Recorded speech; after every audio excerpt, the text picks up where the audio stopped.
Hey and APUSH. Today we're going to be taking a look at two topics, immigration and urbanization. America moved to the city. If you're reading any APUSH book and you're studying the periods 1865 to 1900, we got you covered. And really a key idea of this time period is the growth of cities. There's a huge increase in urbanization, and you could see that on the map. By 1900, 40% of Americans are living in cities, and by 1920, it will be over 50% for the first time. And it's really economic opportunities in industrial jobs that are bringing people to the cities. And there's a couple of things going on here. One, you have a mass immigration from abroad. People are coming mainly from Europe, but also from Asia. You also have internal migration. People are leaving rural areas and heading to urban areas. And you also have certain groups, especially African Americans from the 1890s all the way up to World War I, which are heading north into cities such as Chicago and New York. And there's a couple of things going on. So you have both international and internal migrations, as I just mentioned, and new technology is allowing this growth to take place. And really you see in 1885 the first skyscraper. It's 10 stories high in Chicago. And remember, steel is cheaper now because of the Bessemer process, and steel is becoming more affordable. You have the electric streetcars, which is allowing people to move across large distances in the city, so you don't have to live in the city center. In Boston, you have the first subway. And with these changes, people moving to urban areas, you have changing roles, for instance, for women. They're taking on new jobs. Some of that new technology of the Industrial Revolution, typewriters, telephones, are creating new economic opportunities, which is also increasing a sense of independence for some women. Now, with these changes come certain problems. Not everyone lived in the wealthy mansions that you see in that image, and the challenges that arise are many. There is a huge growth of urban poverty. There's a rising gap between the rich and the poor. Many people live, like you see in that image to the right, in very poor conditions. In fact, this huge population increase in cities such as New York and Chicago causes problems. There's a lack of clean water. There's limited sanitation and trash disposal, so you have poor sanitations in the cities. You have the rise of tenements and slums. In fact, the famous dumbbell tenement was used as a way to pack more people into smaller and smaller areas. But in these tenements, in these dumbbell tenements, you have the spread of disease like cholera and typhoid and tuberculosis. And neighborhoods are not only segregated by class, wealthy areas and poorer areas, but by also race and ethnicity. So you have ethnic segregation. You could see that on the map of New York in 1910. Immigrant groups are staying in certain neighborhoods so that they can maintain their own language and culture, but also because of discrimination keeping them out of certain neighborhoods. And for instance, you're going to see this in Little Italy in New York. In the Lower East Side, it's going to largely be a Jewish neighborhood in New York. Polish neighborhoods of Chicago, famous Pilsen, and in the South Side of Chicago, you have a largely African American community. Even though there's no Jim Crow laws in the North, there still is unofficial discrimination in the North, and African Americans find themselves stuck in certain neighborhoods at this time. Now, key to this kind of city life is the rise of political bosses and machine politics. And these are very tightly organized groups, and political machines control the politics in the major cities. And the most famous example is William Boss Tweed of Tammany Hall in New York. And the process of these political machines was really simple. The political bosses controlled the rank and file of the party and reward its supporters with jobs. If you vote for the political boss, for the political machine, if you are loyal politically, they're going to hook you up with positions within the government. In fact, what you see happening is one of the reasons why these political machines are so effective is because they provide basic welfare type services which were not offered by the government at the time to the poor and immigrant communities. Now, this comes at great expense. In fact, you have large-scale greed, graft, corruption, and fraud was extremely common, and we saw previously that Thomas Nast exposes that greed, especially with regard to Tammany Hall with his political cartoons. Now, a key component of this time period is not only urbanization, but immigration. And it's important you keep in mind that there is a different type of immigrant, and people made certain generalizations about these so-called new immigrants. The old immigrants were from largely northern and western European countries. England, Ireland, and Germany we saw through much of the early 19th century. These new immigrants are coming from southern and eastern Europe, and we're talking places like Italy, Russia, Poland, and Greece. And there's a perception that these new immigrants were different, and in some ways they were. The old immigrants tended to be Protestant. However, remember with the Irish, there were a number of Catholics who came over, but with these new immigrants, you have the majority are not Protestant. In fact, you get a huge number of Catholics, Greek Orthodox, and Jews coming over. Another thing was the old immigrants tended to be literate and skilled. They could read and write in their own language, and many, in fact, if they were from England or Ireland, spoke English, whereas these new immigrants were largely illiterate and unskilled. There was this perception that the old immigrants were quick to assimilate, whereas these new immigrants were reluctant to assimilate. They were very clannish was the perception, and they stuck to themselves. The old immigrants came from countries where there was a tradition of democracy or democratic principles, where there was once again this perception, in some ways a reality, that these new immigrants were coming from areas with a history of radical ideas like communism, anarchism, or socialism.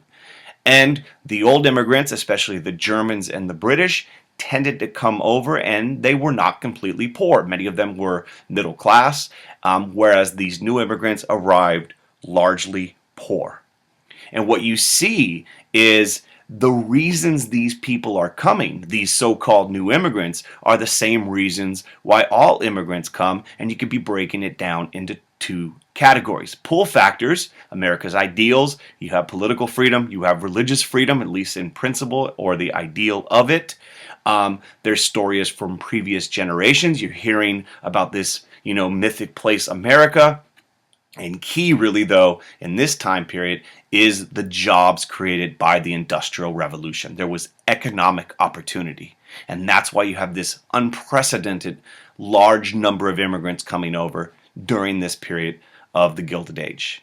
Now, there are also pull factors, and this is key when you're talking about why are so many Southern and Eastern European immigrants coming. Well, for one, in Europe, farm jobs were being lost to mechanization, which means there's a lack of land, and so if you lost your land, you're going to look for a new start, because poverty and extremely difficult lives was the norm in much of Southern and Eastern Europe. There's also political instability in many of these places, especially Russia. There's a lack of political freedom and religious persecution. In fact, you have something called pogroms taking place, violence against Jews in Russia and in other parts of Eastern Europe. So you have this huge influx of people from a different region of Europe, and as a result, you get a response to the changing immigration patterns. One thing to keep in mind is many of the immigrants who came over were processed starting in 1892 through Ellis Island, an immigrant processing station in New York Harbor. And just like the old immigrants, remember, especially the Irish and the Germans, we had the Know-Nothing Party. You have a rise of nativism. Except, unlike with the Irish and the Germans, this one is going to be much more intense. And there's a couple of reasons. One is racial motivations. These new immigrants were seen as racially inferior. They're not Anglo-Saxon.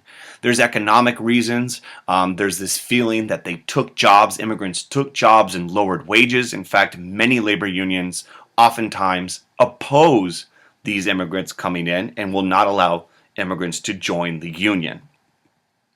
There's political reasons for nativism. There's this belief, there's this perception that they're coming over with these very radical ideas.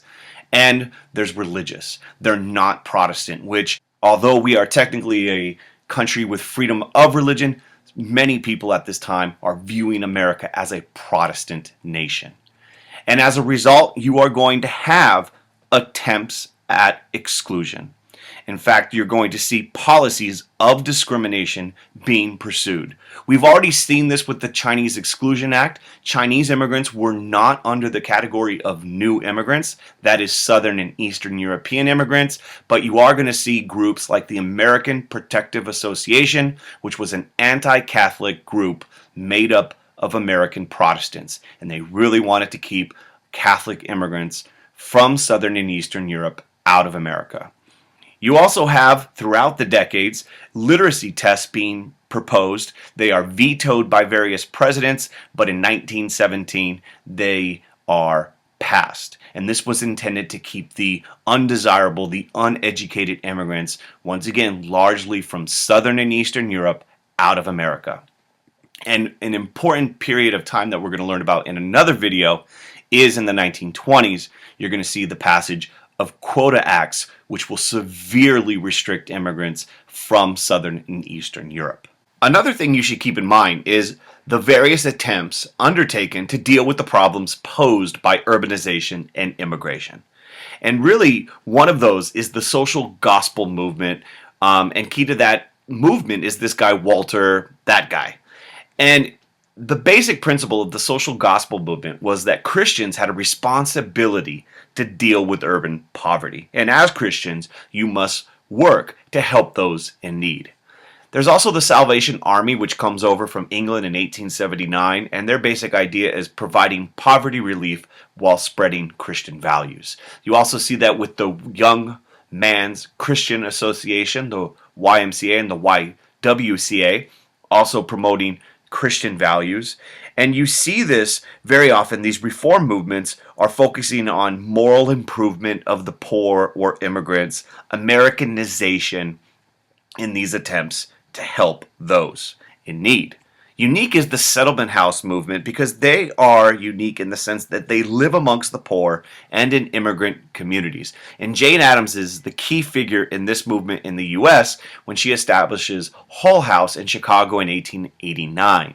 And this provides various social services in the community, and it helps immigrants adapt to the new society. They have language classes, English classes that people could participate in, childhood education, and other services directly in the community. And they are secular based, whereas many of the others were Christian in their reform approach. Another key idea to keep in mind is that there were individuals who challenged and supported the social order of the Gilded Age. And if you recall from the colonial period, there was this belief in the Protestant work ethic, where if you work hard, you were being a good Christian, and that was the path to godliness.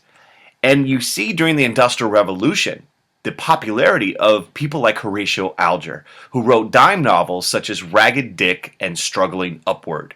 And it's the story of rags to riches. Honesty, hard work leads to success. People coming from the bottom, now we hear.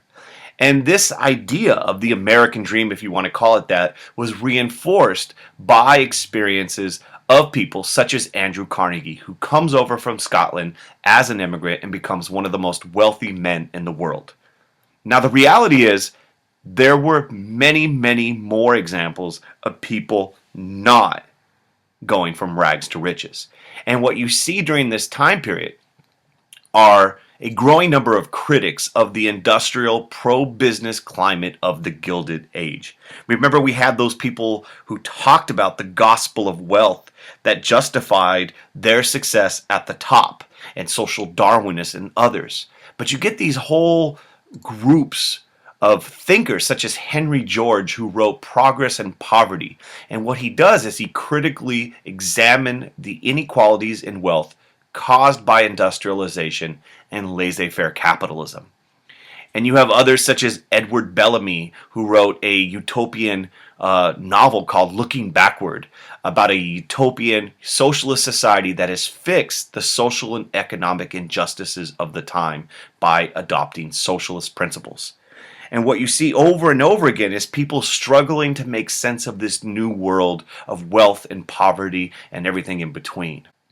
Eventually, you're going to get effort to reform these problems will eventually lead to a movement known as the progressive movement in the 1890s. We're going to cover that in another video, but key to the progressive movement is during this period you have a rise of the press. Newspaper printing becomes much more affordable. There's a huge increase in education. Remember a throwback here for a moment, Horace Mann in Massachusetts during the Age of Reform in the 1830s, 1840s, but you have increasingly in the late 19th century, compulsory attendance in school, high school, all the way down to kindergarten.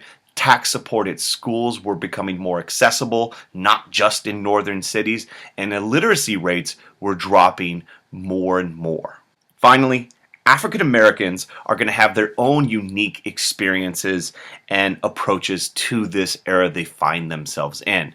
And one of the key figures you should know about is Booker T. Washington. He's from the South. He's an ex-slave. He writes an autobiography called Up From Slavery, and what he talks about is the need for African Americans to acquire vocational skills, job skills, in order to gain self-respect and economic security. He's going to create an institute called the Tuskegee Institute, which is going to help African Americans achieve these goals of vocational education, and he does not advocate for directly challenging white supremacy.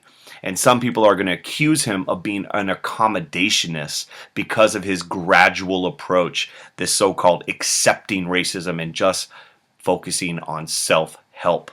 But for Booker T. Washington, economic independence would be the ticket to black political and civil rights. And so therefore that was key to his vision. On the opposite end was W.E.B. Du Bois. And he is from the North, from Massachusetts. He is the first African American to receive a PhD from Harvard, so a smart dude.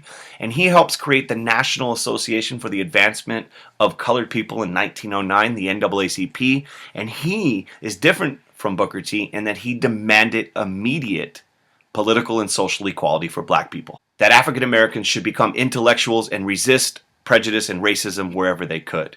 And he rejects Booker T's gradualism, and he is going to be a critic of Booker T, and they're both going to offer very unique visions for African American liberation. And for W.E.B. Du Bois, he really advocated in his book, The Souls of Black Folk, the talented 10th in the black community should become the intellectuals to lead African Americans towards greater civil rights.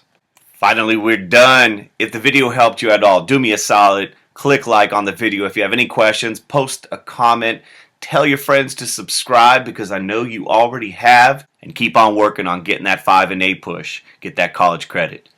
Peace.